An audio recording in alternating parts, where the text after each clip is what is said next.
aquel tiempo dijo Jesús a sus discípulos: Si no sois mejores que los escribas y fariseos, no entraréis en el reino de los cielos.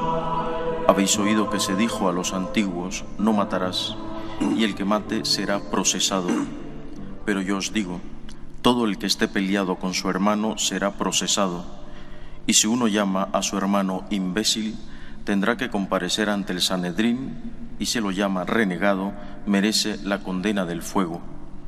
Por tanto, si cuando vas a poner tu ofrenda sobre el altar, te acuerdas allí mismo de que tu hermano tiene quejas contra ti, deja allí tu ofrenda ante el altar y vete primero a reconciliarte con tu hermano, y entonces vuelve a presentar tu ofrenda.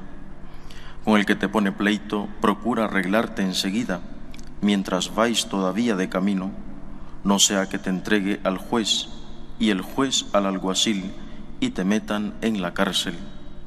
Te aseguro que no saldrás de allí hasta que hayas pagado el último cuarto. Palabra del Señor. Esta afirmación de Jesús, que es una instrucción y también una advertencia de que si no somos mejores que los escribas y fariseos no entraremos en el reino de los cielos, es algo que no solamente hoy se olvida, sino que algunos probablemente incluso deliberadamente lo malinterpretan. ¿Por qué? Porque el Señor nos está hablando del amor.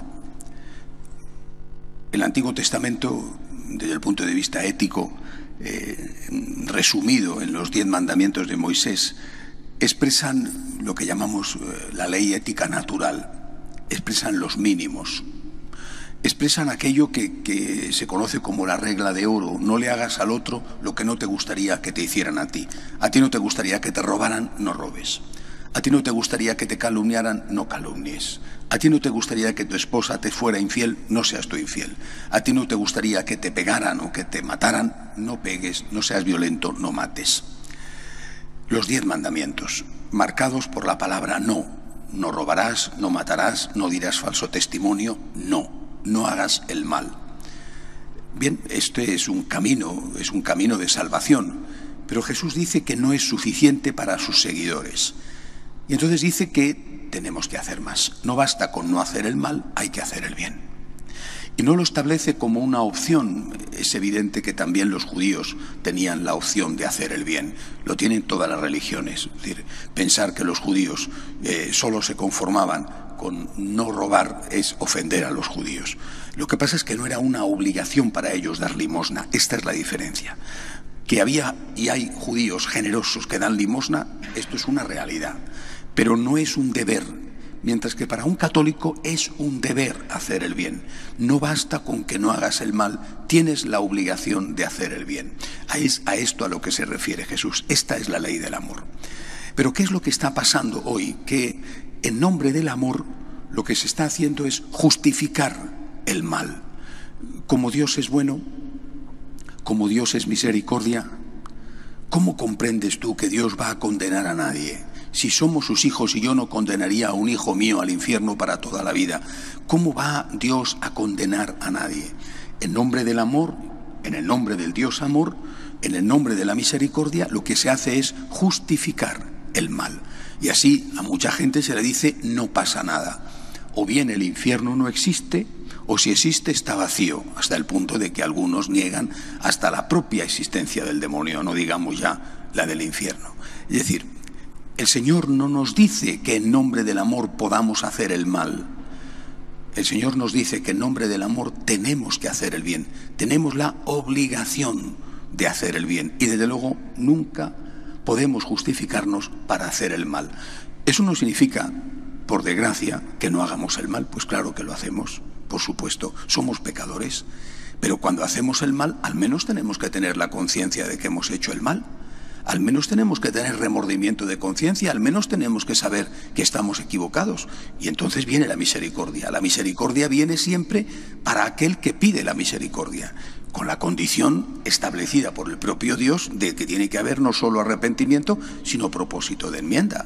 Un propósito de enmienda serio. Es decir, el Señor nos ordena hacer el bien. No le basta con que no hagamos el mal. La ley del amor es para añadir no para restar. En nombre del amor tenemos que hacer el bien, incluso a aquel que nos ha hecho daño. Lo que no podemos hacer en nombre del amor es justificar el mal y decir que como Dios es muy bueno, podemos hacer lo que nos da la gana. Porque al final siempre hay alguien que pierde. Esto es muy, muy curioso.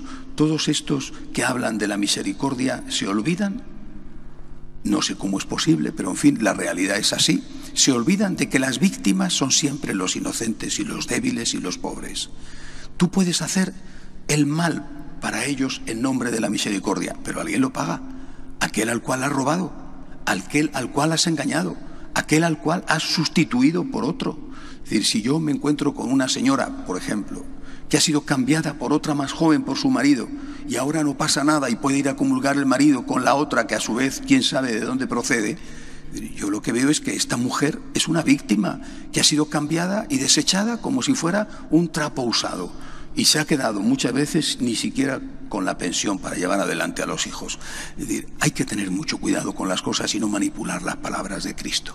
La ley del amor es la ley del cristiano, pero para hacer el bien, no para justificarnos y hacer el mal. Porque al final, repito, el mal siempre lo paga alguien, los débiles, los inocentes y los pobres. Que Dios nos ayude. De pie, por favor.